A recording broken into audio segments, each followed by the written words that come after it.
Graça e paz, famílias benditas do Senhor. Amém. Enquanto você está aqui, Deus está cuidando da sua casa, dos seus descendentes, dos seus filhos, da sua parentela, abençoando, livrando todo mal, trazendo libertação, trazendo cura, trazendo salvação. E aqueles que você está orando no dia estarão aqui nesse local, servindo ao Deus que você serve e agradecendo pelas tuas orações que chegaram ao trono de Deus. Amém? Dá um aplauso ao Senhor, porque sua família é uma família abençoada. Vamos meditar em Lucas 15, capítulo 11.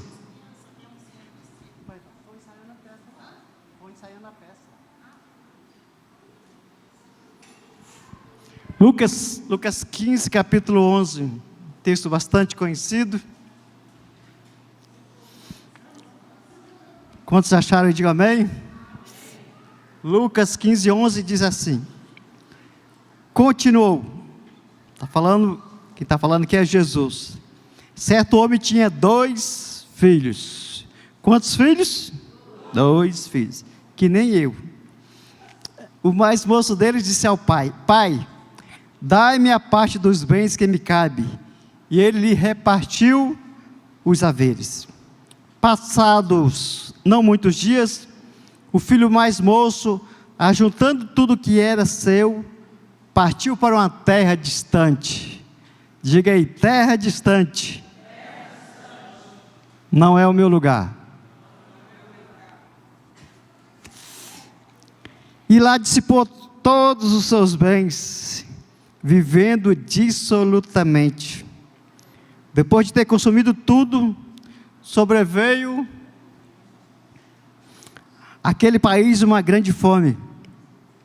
E lá ele começou a passar necessidade. Então ele foi e se agregou a um dos cidadãos daquela terra, e este o mandou para os seus campos a guardar porcos. Ali desejava ele fartar-se das alfarrobas que os porcos comiam, mas ninguém lhe dava nada. Então, caindo em si, disse: quantos trabalhadores de meu pai têm pão com fartura, e eu aqui morto de fome?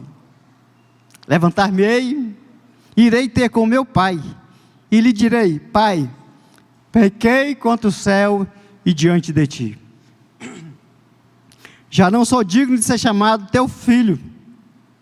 Trata-me como um dos teus trabalhadores. E levantando-se foi para seu pai. Vinha ele ainda longe, quando seu pai o avistou, e compadecido dele, correndo, o abraçou e beijou. E o filho lhe disse: Pai, pequei contra o céu e diante de ti, já não sou digno de ser chamado teu filho. O pai, porém, disse aos seus servos: trazei depressa a melhor roupa, vestiu, ponde-lhe um anel no dedo e sandálias nos pés. Trazei também e matai o novilho cevado. Comamos e regozijemo-nos, porque este meu filho estava morto e reviveu, estava perdido e foi achado. E começaram a regozijar-se. Ora, o filho mais velho estivera no campo, e quando voltava, ao aproximar-se da casa, ouviu a música e as danças. Chamou um dos criados e perguntou-lhe o que era aquilo. E ele informou: veio teu irmão e teu pai.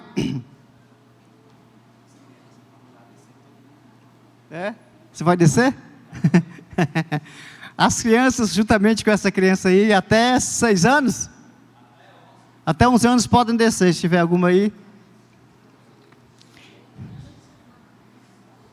Então estamos no versículo 27.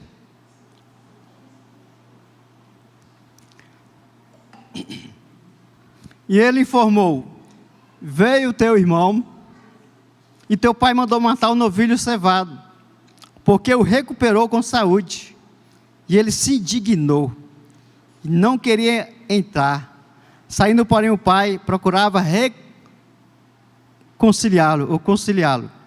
Mas ele respondeu ao seu pai: há tantos anos que te sirvo, sem jamais transgredir uma ordem tua, e nunca me deste um cabrito sequer para alegrar-me com os meus amigos. Vindo, porém, esse teu filho, que despejou os teus bens com meretrizes, tu mandaste matar para ele o novilho cevado. Então lhe respondeu o pai: meu filho, tu sempre estás comigo, tudo que é meu é teu. Entretanto era preciso que nos regozijássemos e nos alegrássemos, porque este teu irmão estava morto e reviveu, estava perdido e foi achado. Temos aqui a história de uma família. Hoje, o Dia dos Pais foi um dia muito feliz para mim. Estar reunido com os meus filhos, com o genro, com a nora. Foi um dia, o primeiro dia dos pais com eles casados e presentes. Em casa, compartilhando. E eu e a Arima conversando de uma nova geração que está surgindo a partir de nós. E assim é a vida, assim são as gerações. E foi um dia muito feliz para mim estar com ele e eles estarem aqui nessa noite, não, genrinho? Então foi muito agradável. Que dia maravilhoso estar aqui nessa noite. Então nós temos aqui uma parábola onde Jesus narra aqui uma história, para que nessa história a gente tire lições espirituais. E esse texto aqui você pode tirar várias lições. Você pode considerar que o Pai é Deus, que o Pai é uma pessoa, que o Filho pode ser o Espírito Santo, e enfim, você pode pregar um mês aqui nesse texto, falar sobre prosperidade, mas eu quero enfocar aqui o aspecto família, pai e esses dois filhos. E vemos então que ele tinha dois filhos, um mais velho, o outro mais novo, claro, né? O mais velho que nunca havia criado problemas para ele, mas que ele se viu ofendido com a volta do filho mais novo e com a recepção que o pai havia feito para ele. E Jesus, ele conta essa história desses filhos, e esse filho mais novo pede a parte da sua herança, e quando ele recebe a sua parte, ele vai para uma terra distante, ali gasta tudo com bebidas, prostituições, com amigos. Ali é a teoria do prazer, né? Vou gastar tudo com prazer. E ele se torna o filho da imoralidade, ou filho amoral, vamos dizer assim, né? Até que tudo isso se acaba. Então nós vamos ver aqui 3 características do filho mais novo, do filho que se perdeu, e por que isso aconteceu. Então a primeira delas é essa autodeterminação individualista. O filho, ele quer ser o dono do seu próprio destino, da sua vida. Ele não quer saber mais de obedecer princípios, de ouvir o conselho do pai, dos amigos, não quer saber mais do irmão mais velho, da família, porque para ele chega a hora e a sua vez de fazer a sua vontade, de pensar em si mesmo, de escrever sua própria história, de fazer seu próprio destino. É o individual. E tem filhos que às vezes pensam assim em uma determinada fase da vida. Nós vemos então que o segundo ponto dessa perdição do filho mais novo é quando o filho se distancia do pai, se distancia da família. Esse filho está meio incomodado porque ele quer a sua herança, mas ele quer aprontar, e ele não quer ficar sob os olares dos pais, ele não quer saber a opinião, não quer ver o comentário do irmão, ele não quer saber o que o pastor pensa, o que o discipulador vai falar, o que a vizinhança vai estar comentando ou comentando a respeito daquilo que ele está fazendo. É o filho de fulano de tal. Ele pegou a herança, está aprontando todas. E na igreja o pai está orando, a igreja está toda orando por ele, mas o filho, ele não quer nem ver isso, ele nem quer ter essas lembranças, não quer ouvir conselhos, e por isso ele vai para uma terra distante. O terceiro ponto dessa perdição do filho mais novo é uma busca por uma total e absoluta satisfação pessoal. É o prazer pessoal. O texto diz que ele foi para uma terra distante e gastou tudo. Depois de ter bebido todas, depois de ter se prostituído aí com tudo que tinha direito, diz o texto que veio uma grande fome naquela terra e que ele perdeu tudo.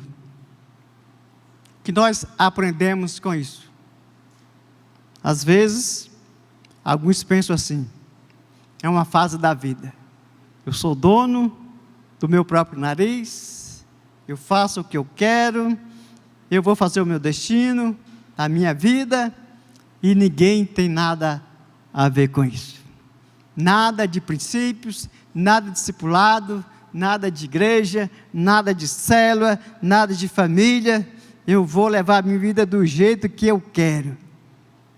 E às vezes não é só o filho, às vezes é casais que resolvem viver assim também, se afastando da igreja, dos princípios, se afasta das células, dos cultos, dos amigos que estão aqui, e aí de repente aparece uma terra distante. Temos que estar vigiando com isso. E às vezes quando não está aqui, é porque está procurando alguma coisa em outro lugar.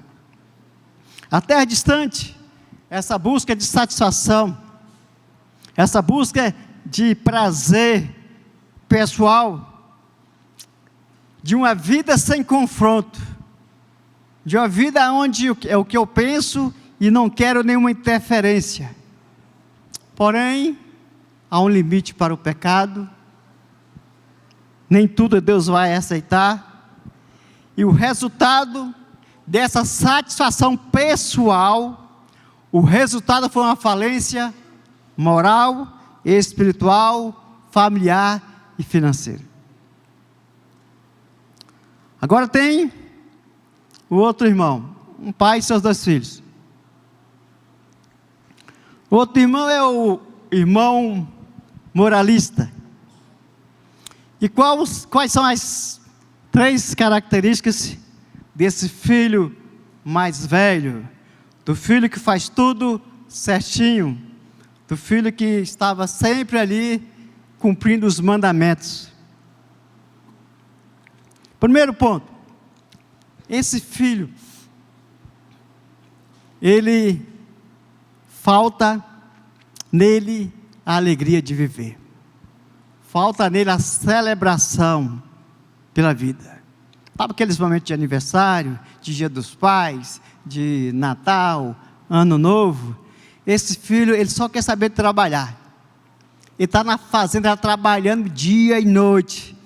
Nada de lazer, nada de descanso, porque o negócio dele, o nome dele é trabalho. E quando o irmão mais novo chega, o pai prepara uma festa. O irmão mais velho que chega da roça, suado de tanto trabalhar, e ele vê aquele movimento, aquela dança, músicas, aquela alegria, a vizinhança presente, e ele pergunta ao servo: o que está acontecendo aqui? Que bagunça é essa?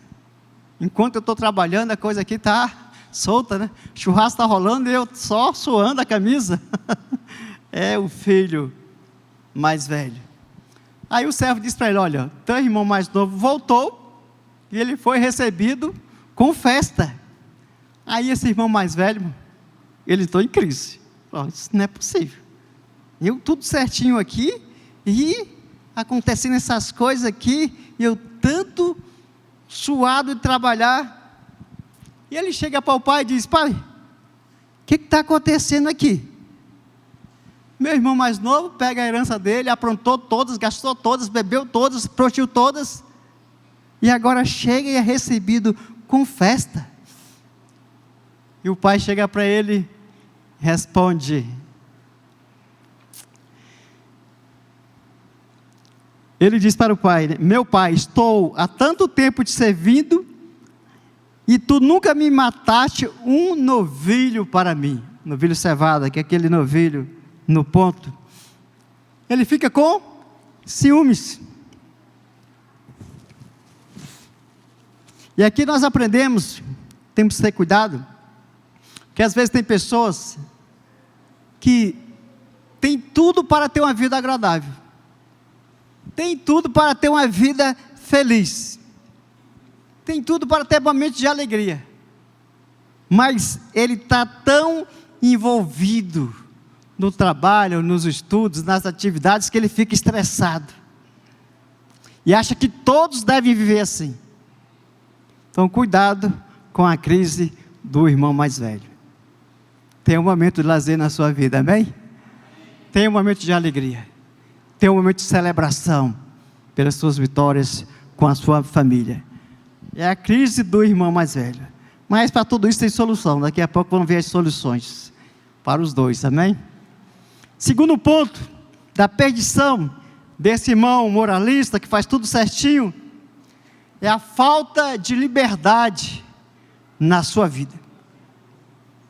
Se de um lado, ele não consegue se alegrar, ele não consegue celebrar, o negócio dele é trabalho, é estudo, é atividade, ele entra em crise, porque ele cria um clima, um ambiente de prisão para si mesmo, e ele se vê excluído de quem está fazendo festa, ele se vê excluído das celebrações, porque ele acha que não tem direito a participar daquilo.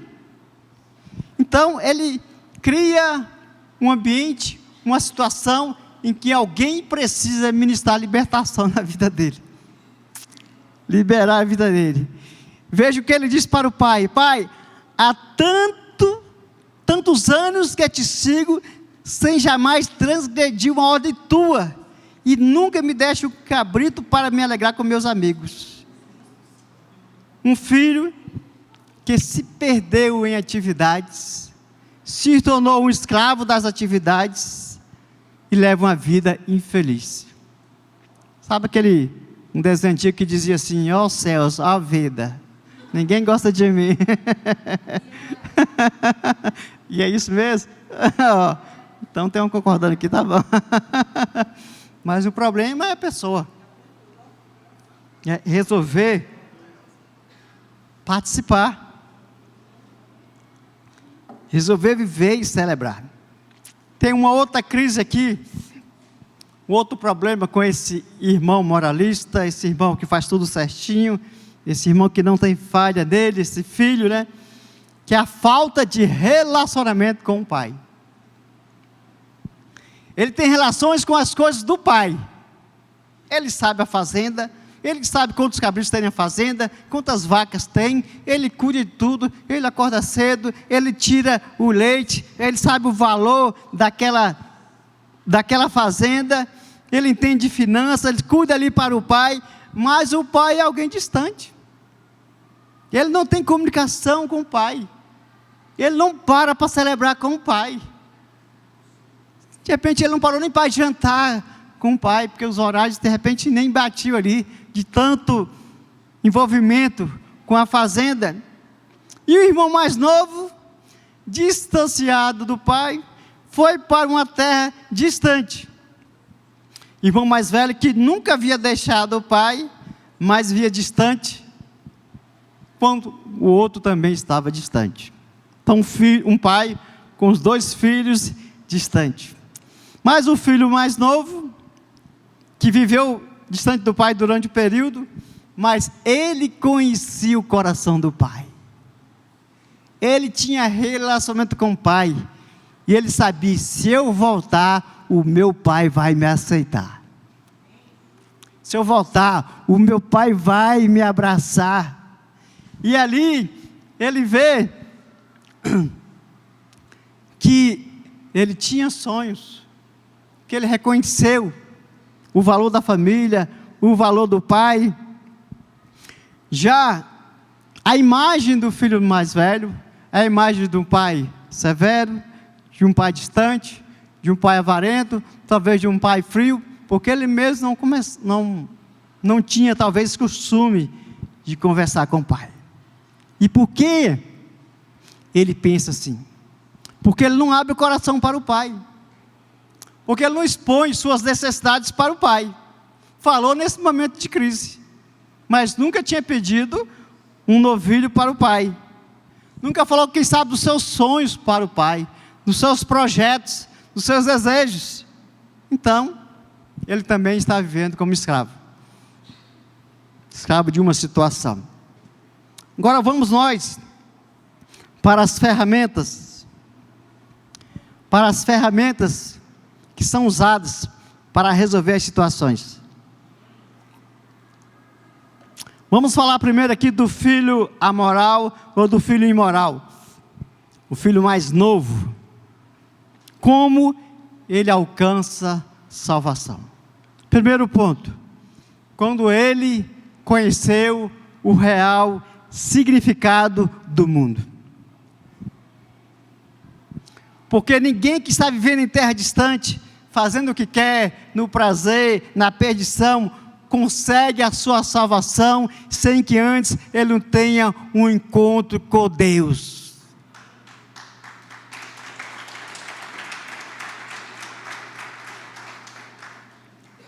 Esse filho mais novo, ele teve ali um encontro com Deus, ele caiu em si, e ali ele entendeu o real significado da vida, da família, do pai, dos verdadeiros amigos, da igreja, do pastor, do discipulador, do vizinho.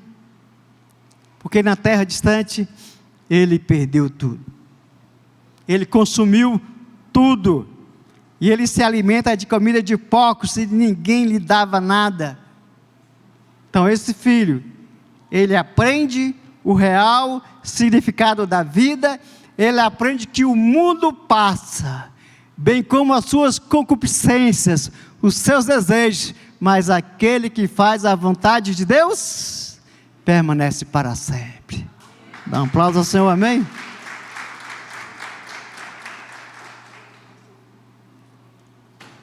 A segunda ferramenta, que traz solução para esse filho mais novo, que estava perdido, ele encontra o significado dele mesmo. Quem sou eu? Quem é você?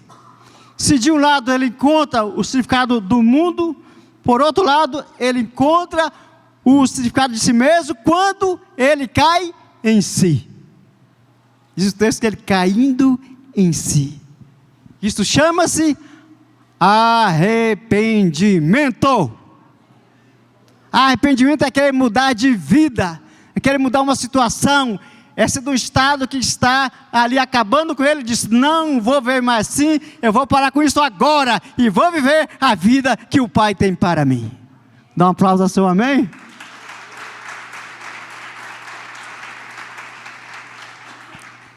Arrependimento é reconhecer que aquela rota estava errada, que aquele caminho não era o certo para ele, porque, amados, um dos maiores milagres do ser humano é reconhecer o seu erro.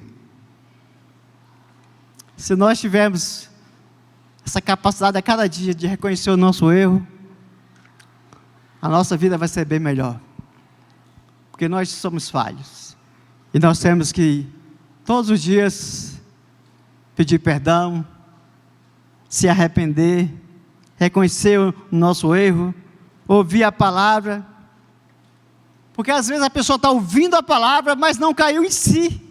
Certamente o Pai tinha falado para ele os ensinamentos, os princípios, os mandamentos, família judaica, mas ele não tinha caído em si. E vemos então que o diabo, ele cega o entendimento das pessoas, mesmo estando na igreja, mesmo estando nas células, o inimigo procura cegar o entendimento. Em terceiro ponto, ferramenta que ele usa aqui, a terceira ferramenta, a decisão de voltar para o Pai. Ele disse, levantar-me-ei, irei ter com meu pai, e direi, Pai, pequei diante de ti. Nossa, que Que coisa tremenda. Pequei diante dos céus, diante de ti, já não sou digno de ser chamado teu filho. Me recebe ao menos como dos teus trabalhadores, porque o arrependimento ele traz humildade. E ele foi humilde. O filho ele veio reatar a comunicação com o pai. O filho ele veio reatar a comunhão com o pai. O filho veio reatar o relacionamento com o pai. Aqui eu estou falando de família, mas eu poderia pregar sobre o pai, Deus e o filho Jesus. Fica para outra, porque nós temos comunhão com o nosso pai, amém? Através do filho Jesus. Em quarto lugar, uma outra ferramenta que esse filho mais novo usou foi aceitar a graça do pai, o favor do pai, o abraço do pai. O filho, ele volta cheio com a mente de condenação. Eu errei, falhei, não devia ter feito isso, olha o que eu fiz, gastei a herança, estou sem nada, o que eu fiz? O que vai pensar de mim? Pequei contra o céu, não sou digno de ser chamado teu filho. Mas o pai, ele está na janela esperando, cheio de compaixão, cheio de amor. É como alguém que está aqui, o filho não está, mas você está orando por ele, sabe que um dia ele vai estar, em nome de Jesus. Sabe que você vai vencer essa batalha na oração. Sabe que um dia ele vai entrar por aquela porta. Um dia ele vai entrar pela porta da sua casa. Você, me perdoa, eu errei. E você vai abraçá-lo, dizer eu também te amo. E o pai então, ele corre para encontrar o filho, abraça o filho, e ao invés de condená-lo, ele diz: trazei depressa a melhor roupa, põe sandálias aí nos pés, anel aí no seu dedo, beijou, e disse: eu reconheço o meu filho, apesar de tudo que ele fez. Deve ter chegado lá, magro, magrão, o filhinho dele foi embora, devia estar diferente, mas o pai reconheceu: é o meu filho, tem o meu DNA, eu vou restaurar, eu vou restituir, eu vou abençoá-lo. Que atitude tremenda a desse pai. Só Deus vai fazer isso com a gente, não é mesmo? Só o Senhor. Agora vamos às ferramentas do outro filho, o filho moralista, que também estava perdido, apesar de toda a sua moralidade, de fazer tudo certinho, ele também não estava bem. E como ele vai alcançar a sua salvação, a sua libertação? Em primeiro lugar, pela descoberta do irmão. Você percebeu que ele tem, procurei enfatizar isso, que quando o irmão chega, ele está conversando com o pai, ele não fala meu irmão, ele fala teu filho.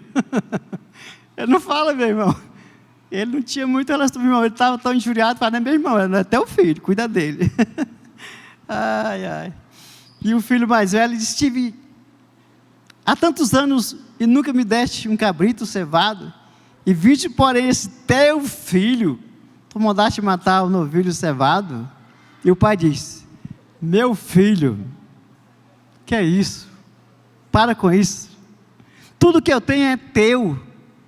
Mas era preciso que nos alegrássemos, porque teu irmão estava morto e reviveu, estava perdido e foi achado. É motivo de alegria, porque às vezes a gente fica orando para a pessoa não se converter, tanto errado que ele é, irmão. Não quer nem ele aqui que vai ser problema, não. Vamos orar porque ele vai mudar, vai se arrepender, vai ser uma nova criatura, e que está em Cristo é nova criatura, é nova pessoa, as coisas velhas já passaram, tudo faz novo, e vai ser uma bênção em nome de Jesus.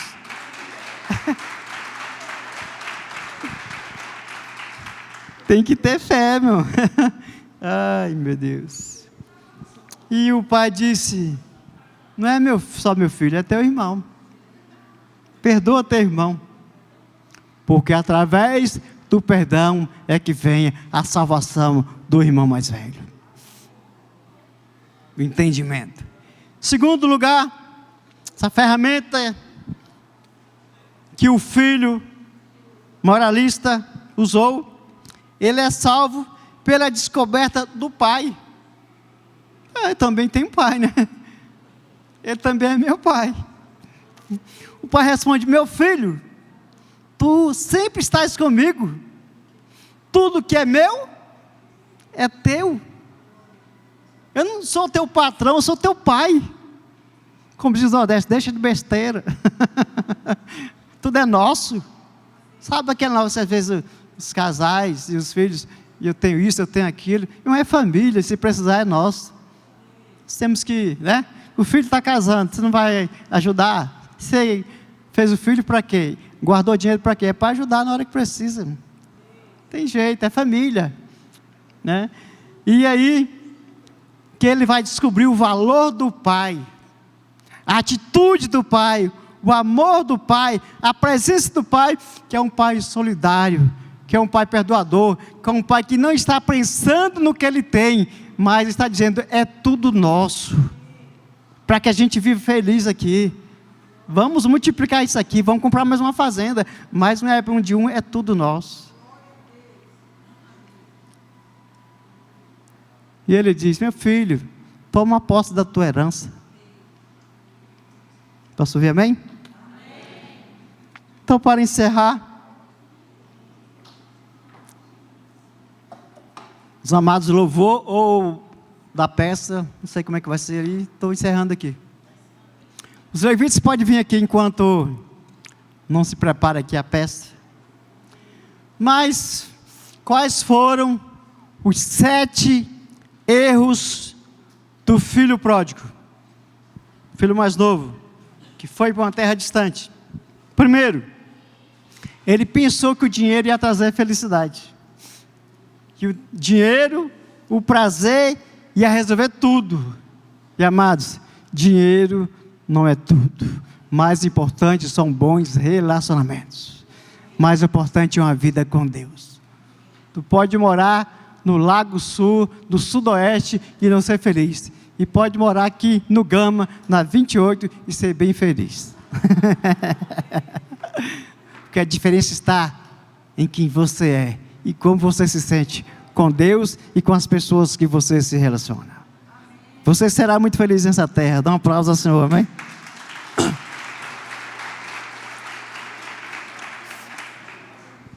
O outro erro do filho pródigo, ele desonrou o pai. Amado, você cria um filho, você não espera por isso. Não espera que ele vá te contrariar. Às vezes ele é criado na igreja, se desvia e vai beber todos, vai lá para o mundo, quer conhecer o mundo, e se torna uma vergonha, uma decepção para os pais. Ele não quis nem saber disso, do que pensa o pai, do que pensa a igreja, pensa a vizinhança. Eu vou levar a minha vida. Terceiro erro dele: deixou a família, não valorizou a família. Amados, sempre falo para vocês aqui, nesses momentos que eu estive enfermo, momentos críticos, se não fosse a minha família aqui, Arima, Isaac, Thalita, Amanda, o David, o Maurício, mas principalmente a casa ali local, eu não estaria aqui. Claro que Deus, né, tem seus propósitos, mas a família é muito importante.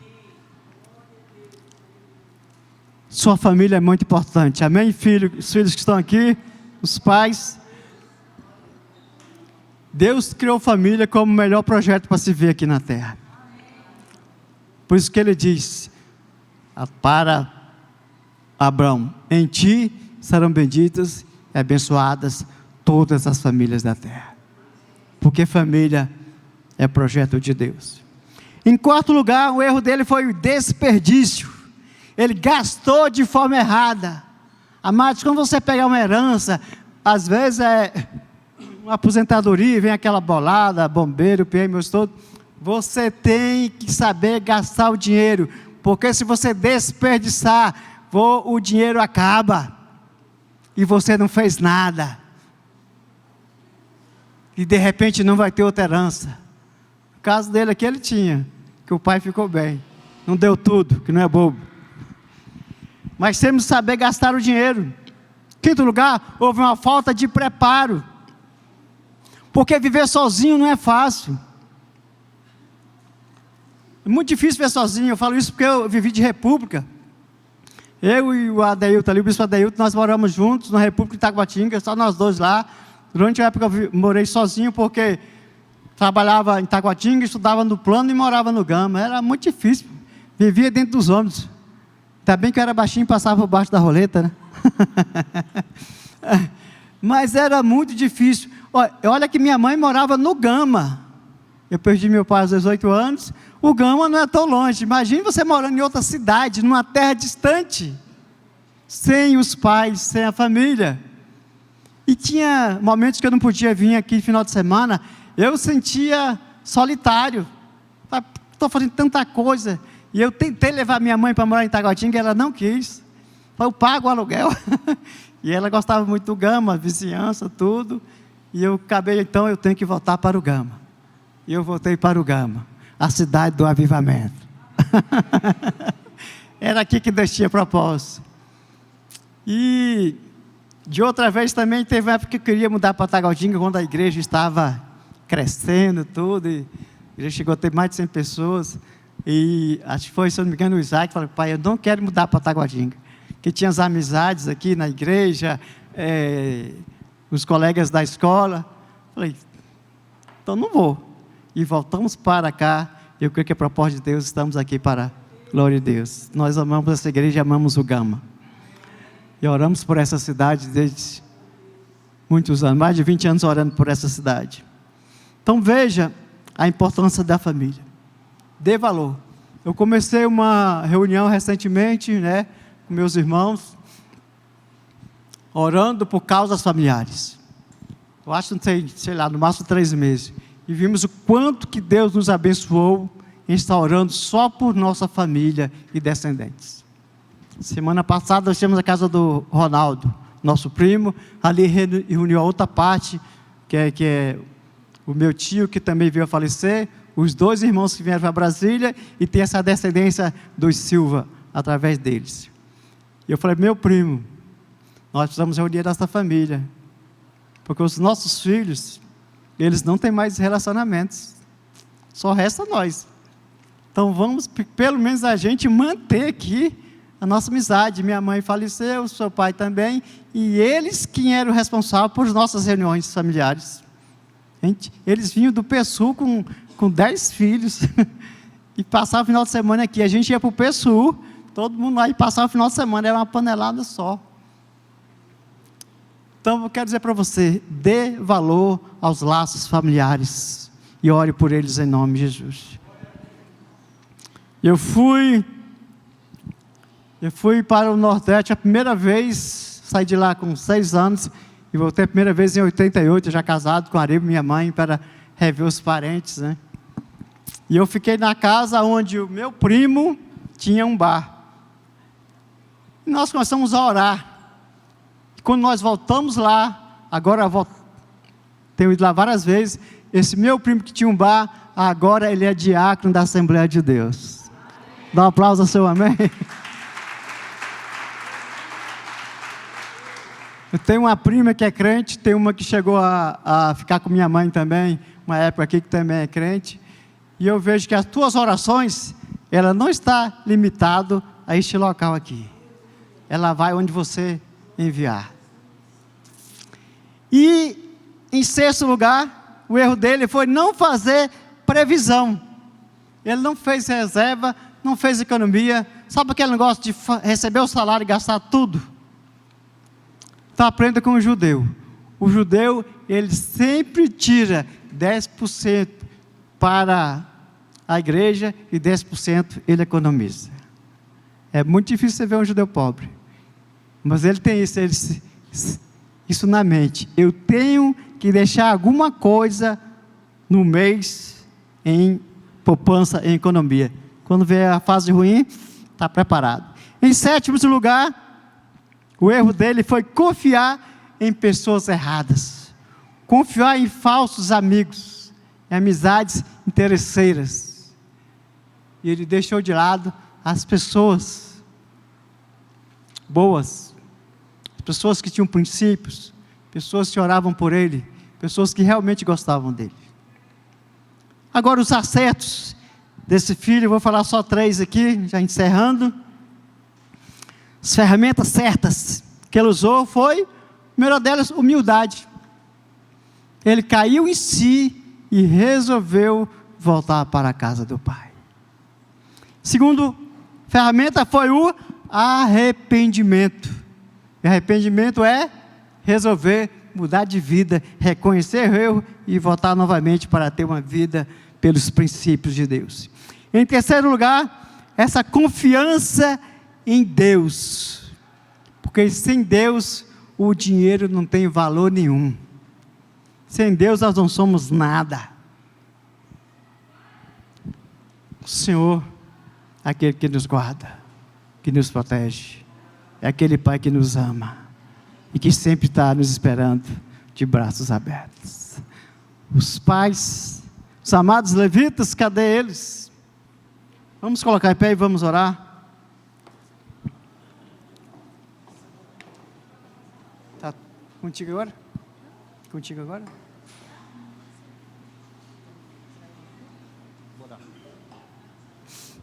Pai, te damos graça nesta noite por tua palavra, pelos teus ensinamentos, pelos teus princípios.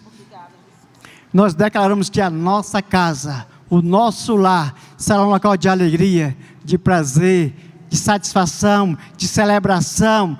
Não deixe que o inimigo roube, ó Deus, essas coisas dentro da nossa casa.